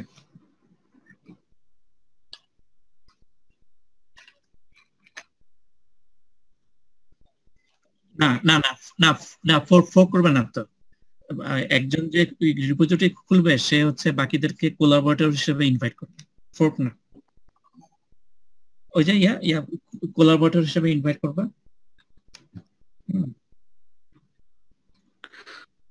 ঠিক আছে, হ্যাঁ ওটা তুমি দেখলে পেয়ে যাবে, ঠিক আছে।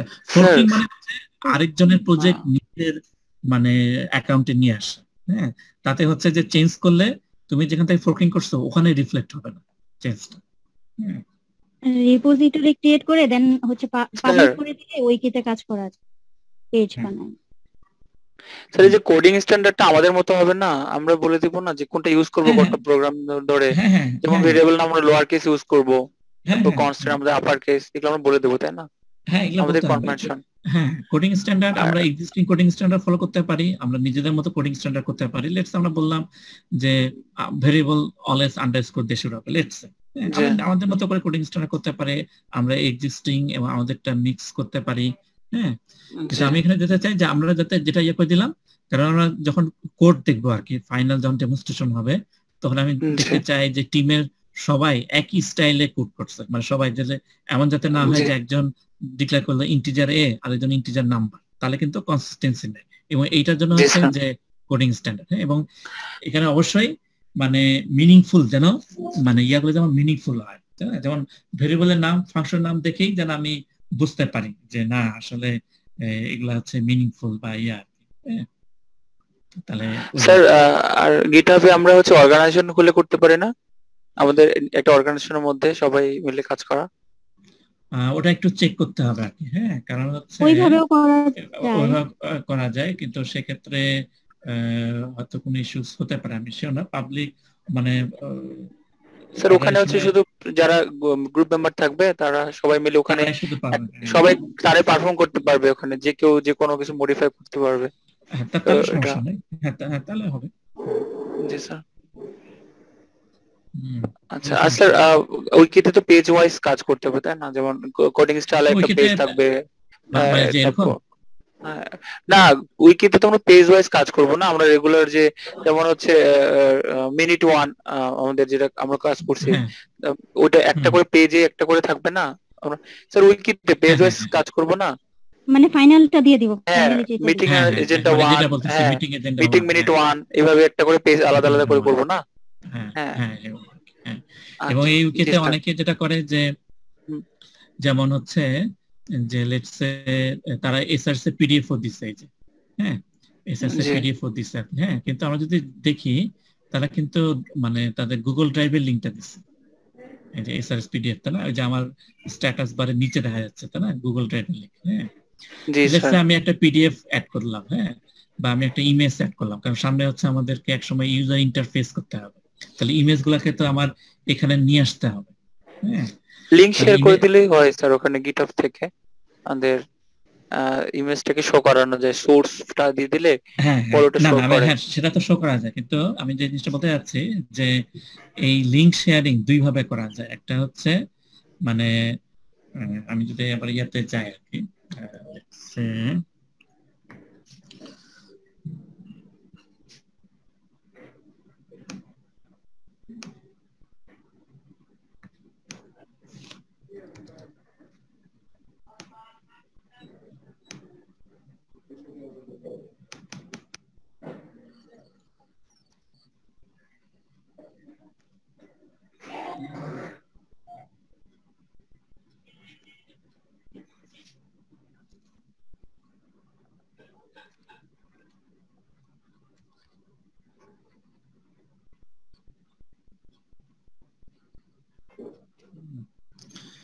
এই যে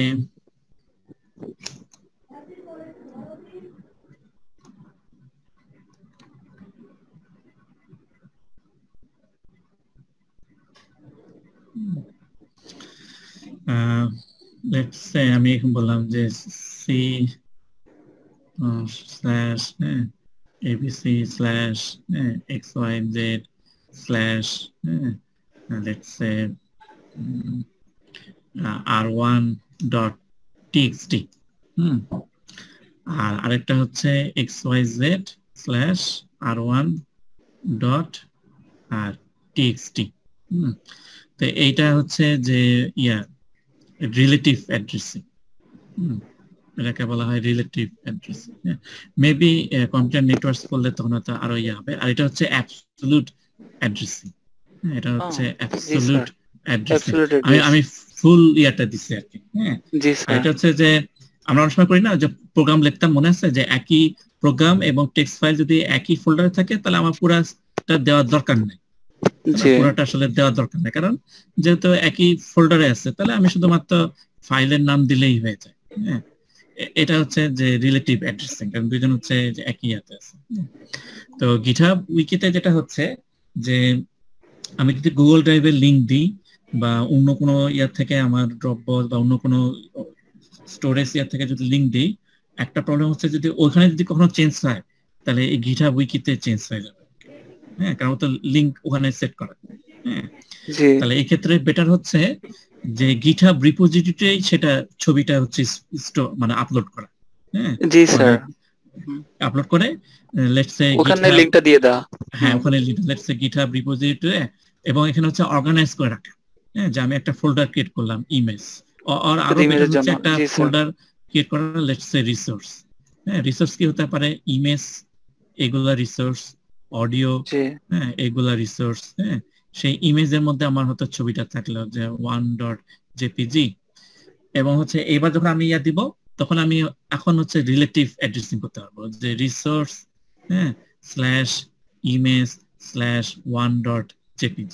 ঠিক আছে, তাহলে যেটা হলো যে আমার প্রজেক্টের যে ফাইলগুলা এগুলা সবই আসলে আমার এই গিটহাব রিপোজিটরিতে আছে। হ্যাঁ, আর গুগল ড্রাইভের লিংক শেয়ার করলে হচ্ছে কি পুরাটা আসলে কিন্তু আসলে এক জায়গায় নেই, গিটহাবে হচ্ছে যে এই জিনিসগুলা আর গুগল ড্রাইভে আছে ওই জিনিসগুলো, এবং কখনো যদি আমি মানে ভুল ক্রমে গুগল ড্রাইভের ইয়ার চেঞ্জ করে ফেলি তখন আমার এগুলা তখন গিটহাবে আর পাবে না, যেহেতু লিংক চেঞ্জ হয়ে যাচ্ছে।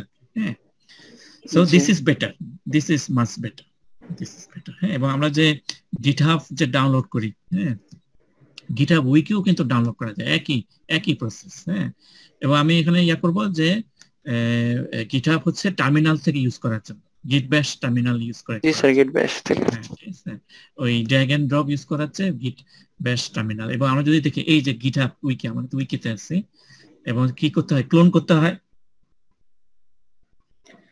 হ্যাঁ, উইকির এই টার্মিনাল থেকেও চেঞ্জ করা যায়। হ্যাঁ, ভিআই এডিটর যেতে হবে। হ্যাঁ, ভিআই এডিটর অথবা ইমেক্স হ্যাঁ এডিটর, হ্যাঁ ওখান থেকে যদি আমরা ইয়া করি ওখানেও করা যাবে। হ্যাঁ, তাহলে ওই ক্ষেত্রে হচ্ছে লিনাক্সের কমান্ডগুলোর সাথে ফ্যামিলিয়ার হতে হবে।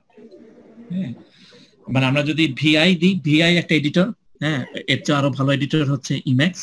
হ্যাঁ, এটা তো আমরা করতে পারি। এবং আমরা যদি দেখি এই যে এখানে কিন্তু ওই যে গিটহাব এই যে উইকির লিংক, হ্যাঁ একটা তো হচ্ছে মেইন রিপোজিটরি লিংক, আবার উইকির লিংকও পাওয়া যায়। আমরা উইকির লিংক ডাউনলোড করতে পারি, সেখানে চেঞ্জ করে পুশ করে দিতে পারি, তাহলে হচ্ছে এখানে চেঞ্জ হয়ে যাবে। ওকে ওকে, আর কারো কোনো কোয়েরি? ওকে, সো টাইম দিতে হবে এই কোর্সে। হ্যাঁ, আমরা যদি টাইম দিই হোপফুলি আমরা অনেক কিছু জানতে পারবো আর কি। হ্যাঁ, একটু সময় দিয়ে করতে হবে আর কি। ওকে, আর কারো কোনো কোয়েরি? ওকে, যদি কোয়েরি না থাকে তাহলে পরশুদিন দেখা যাচ্ছে। তাহলে পরশুদিন প্রত্যেকটা গ্রুপের আমি ইয়াগুলা দেখবো আর কি, এই যে গিটহাব উইকি, হ্যাঁ মিটিং মিনিটস দেখবো, তারপর হচ্ছে কোডিং স্ট্যান্ডার্ড, হ্যাঁ তারপর হচ্ছে ডকুমেন্টেশন টুলস। হ্যাঁ, এগুলা হচ্ছে আমি গিটহাব উইকিতে চেক করবো সবগুলো টিম। ওকে ওকে, কারোর যদি কোনো কোয়েরি না থাকে তাহলে আজকের ক্লাস আমাদের এই পর্যন্তই। আসসালামু আলাইকুম স্যার। হ্যাঁ, ওয়ালাইকুম আসসালাম।